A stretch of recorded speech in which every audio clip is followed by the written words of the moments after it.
A Verdade Sufocada, parte 5, de Getúlio a Juscelino, 1930 a 1961. Getúlio Dornelles Vargas, gaúcho de São Borja, bacharel pela Faculdade de Direito de Porto Alegre, foi deputado federal e líder da bancada gaúcha entre 1923 e 1926. Pausa. Pessoal, eu tô muito cansado. Estou fazendo esse canal com muito amor. E eu vou continuar narrando, tá bom? Mas se acontecer alguns problemas, como sempre acontece no áudio, saibam que é por causa do cansaço, tá bom? Sou um professor Zé Ruela, que estou tentando passar algumas informações para vocês. Então me perdoe pelas falhas na sequência. Continuando. Em 1929, candidatou-se à presidência da República na chapa da Aliança Liberal, de oposição. Derrotado pelo paulista Júlio Prestes e apoiado pela Aliança Liberal. Não aceitou o resultado das urnas e chefiou o movimento revolucionário de 1930. Em 1932, eclodiu a Revolução Constitucionalista em São Paulo. O Partido Republicano Paulista e o Partido Democrático de São Paulo, unidos, incorporaram um grande número de voluntários, pegando em armas contra o governo provisório. O movimento durou 3 meses e marcou o início do processo da volta à constitucionalização. Governou o país entre 1930 e 1934, por meio de um governo provisório. Getúlio Vargas foi eleito presidente da República em 1934. Foi um período de crises, revoltas, revoluções que tinham como motivações problemas estruturais, sociais, essencialmente brasileiros. O Partido Comunista Brasileiro, PCB, criado em 1922, orientou as ações para liderar o processo revolucionário brasileiro. Como verão ao longo deste livro, os comunistas sempre se aproveitaram das crises para ocupar espaço, aliciar militantes, dominar as massas e divulgar a ideologia. Tudo sob a justificativa da redemocratização, visando a conquista do poder. Durante o período de Getúlio Vargas, governou constitucionalmente o país. Errei, tá? Vou voltar. Durante o período em que Getúlio Vargas governou o país constitucionalmente, surgiu em fevereiro de 1935 a Aliança Nacional Libertadora, ANL, entidade infiltrada e dominada pelo Partido Comunista Brasileiro, para congregar operários, estudantes, militares e intelectuais. Os comunistas deram prioridade à Revolução Operária e Camponesa, ao mesmo tempo que exortavam a luta de classes e conclamavam os camponeses à tomada violenta das terras. Pregavam a tomada do poder pela luta armada e a instauração de um governo operário e camponês. Em agosto de 1934, a linha política passou a ser a da insurreição armada, para derrubar o governo e tomar o poder. No dia 10 de março de 1935, a ANL promoveu sua primeira reunião pública na cidade do Rio de Janeiro, quando mais de 1.000 pessoas ouviram o programa e aplaudiram a indicação de Luiz Carlos Prestes, que se encontrava na União Soviética, como presidente de honra. O fechamento da ANL em julho de 1935 e a prisão de alunos de seus membros precipitaram a Putz. A eclosão da revolta comunista, intentona comunista, em novembro desse ano. Fazendo frente à revolta integralista em novembro de 1937, Getúlio Vargas determinou o fechamento do Congresso e outorgou uma nova Constituição, que lhe conferiu o controle dos poderes legislativo e judiciário e extinguiu os partidos políticos. Tal sistema de governo, denominado Estado Novo, vigorou de 1937 a 1945. Pausa aqui. Não é possível, mano. O cara controlou legislativo e judiciário. De 37 a 45. Pô, mano. Não é possível um negócio desse. Continuando. Reagindo às agressões dos submarinos alemães contra a navegação marítima costeira do Brasil, Vargas declarou guerra à Alemanha e à Itália em 22 de agosto de 1942, com efetivo de 25.334 homens.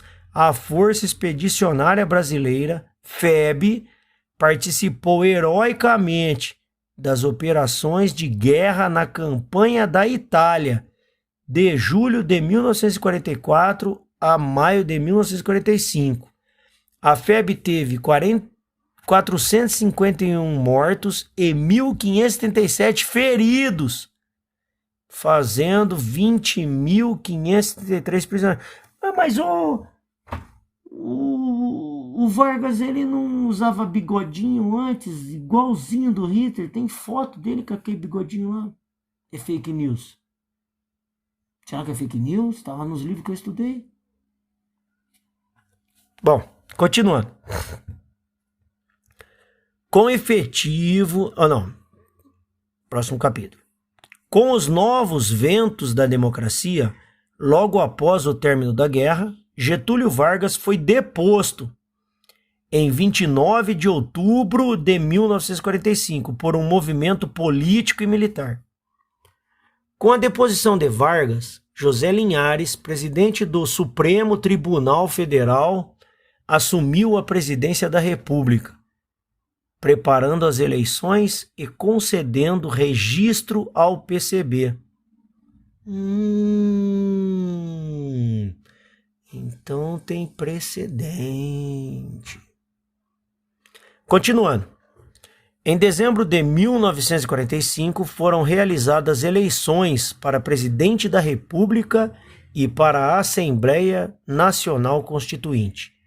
José Linhares permaneceu no cargo até a posse do presidente eleito, Eurico Gaspar Dutra, em 31 de janeiro de 1946.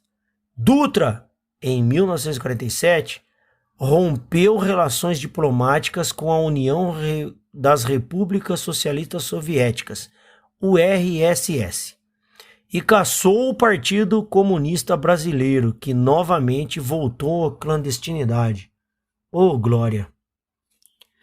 Eurico Gaspar Dutra governou de 31 de janeiro de 1946 a 31 de janeiro de 1951, entregando o governo para Getúlio Vargas, que voltou nos braços do povo, eleito democraticamente. Que se fez, Dutra?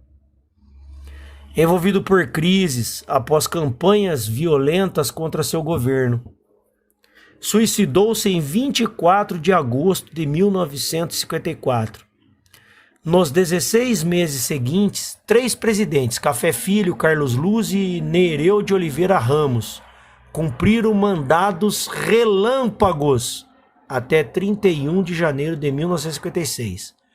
Assumiu Juscelino Kubitschek de Oliveira, governando até o final de seu mandato, 31 de janeiro de 1961. Seu vice era João Goulart.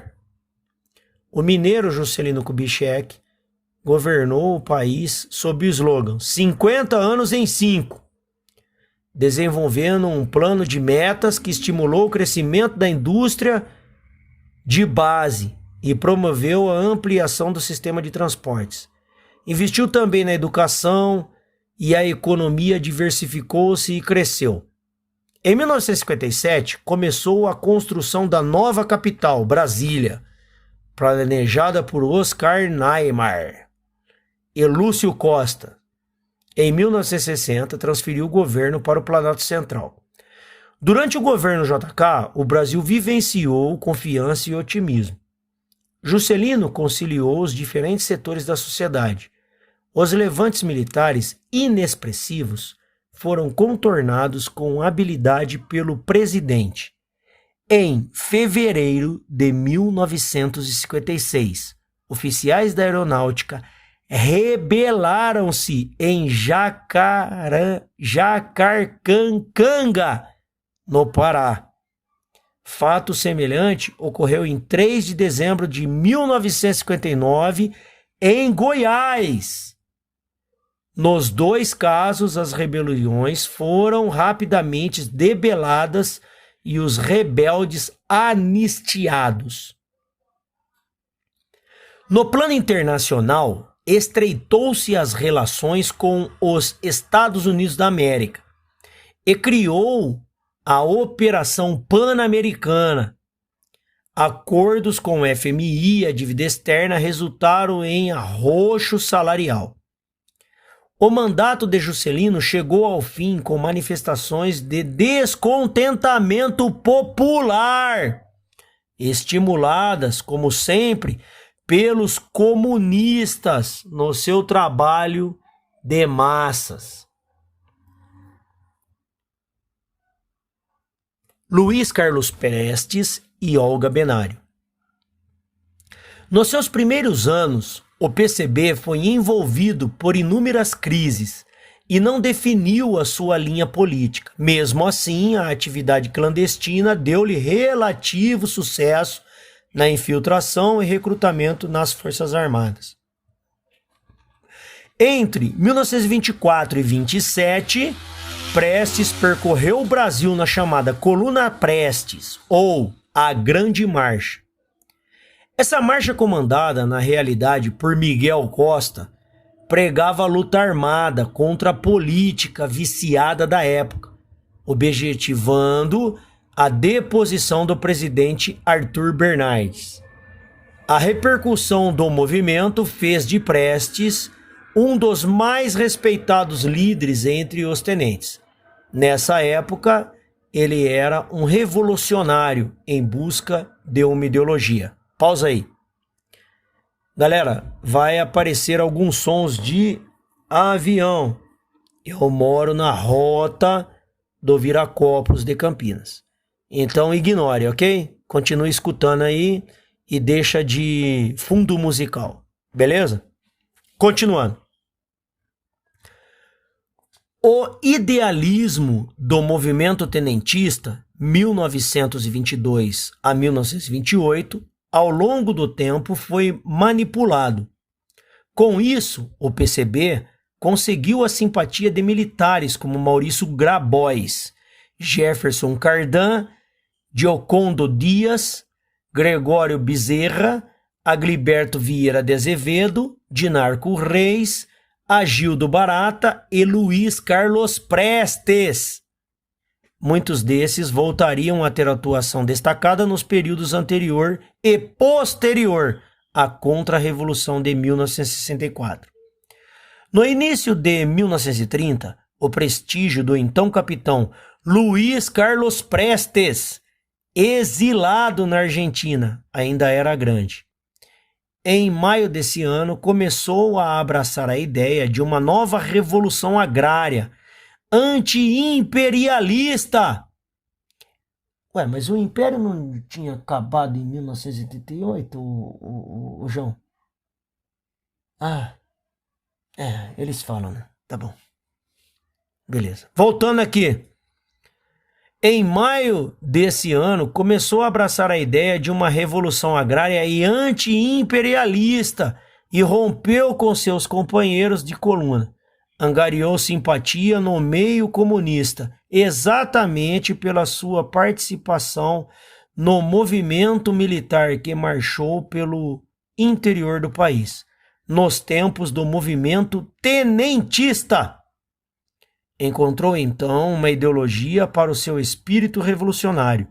Em maio de 1931, declarou-se publicamente comunista e em novembro do mesmo ano desembarcou na União Soviética a fim de aprimorar seu doutrinamento político.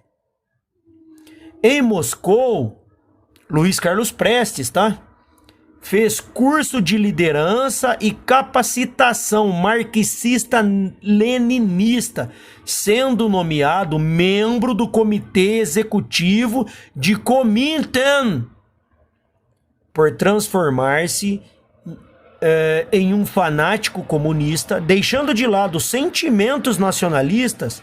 Prestes recebeu do Comintern a incumbência de chefiar a ação armada no Brasil.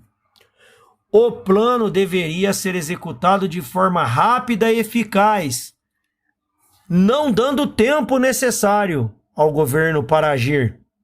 Prestes retornou ao Brasil em 1935, já como presidente de honra da Aliança Nacional Libertadora, ANL. Veio por Nova York com o nome Antônio Vilar e Irrásia, de fachada, como esposa Maria Bergner. Vilar, na verdade, Olga Benário, de família judia. Olga nasceu em Munique, Alemanha. Com 15 anos, filiou-se a uma organização comunista clandestina. Como pode um judeu fazer isso? Passando a fazer parte da Juventude Comunista Alemã. Presa por 2 vezes em sua terra natal, fugiu para a União Soviética, onde cursou a Academia Militar Rússia. Nossa, não acaba! Tornou-se, na realidade, uma profissional do Serviço Secreto Militar Russo, assumindo a Secretaria de Agitação e Propaganda de base operária. Exerceu funções internacionais com o encargo de escolher novos dirigentes para a organização comunista. Usou, entre outros, os nomes de Anna Ball, Friedrich Wolf, Brescheret, Emma Kruger, Olga Meirelles, Olga Bergner, Olga Sinek. Era especializada em espionagem. Treinada para obedecer os chefes, disciplinada, jamais saindo da linha proposta pelo partido, foi, antes de tudo, um fantoche à disposição do Exército Vermelho. Cumprindo sempre cegamente as determinações, deixou seu marido russo, B.P. Nikitin, em dezembro de 1934, para acompanhar Prestes, que voltava ao Brasil. Mitificar as figuras de Luiz Carlos Prestes e Olga, criando um clima de paixão entre os dois e apresentá-los como heróis brasileiros, é insensatez, falsidade e cinismo. Prestes teve a incumbência de chefiar a ação armada no Brasil. O plano era impulsionar o movimento vermelho na América do Sul. Olga tinha a missão de fazer sua segurança e, juntamente com ele, desencadear a Revolução Comunista Brasileira. Olga morreu em um campo de concentração nazista após ter sido deportada do Brasil no governo Vargas. Por ironia do destino, a sua vida teve fim pela crueldade de um regime tão bárbaro quanto aquele para o qual tanto se dedicou. Viveu para servir à extrema esquerda e morreu sob o tacão da extrema direita. Fontes: Jornal Inconfidência, edição histórica, 27/11/2004, Belo Horizonte. E-mail: gioconf@vento.com.br. Souza, vírgula, Aloísio Madruga de Moura e ponto. Guerrilha do Araguaia, revanchismo. Pelo amor de Deus.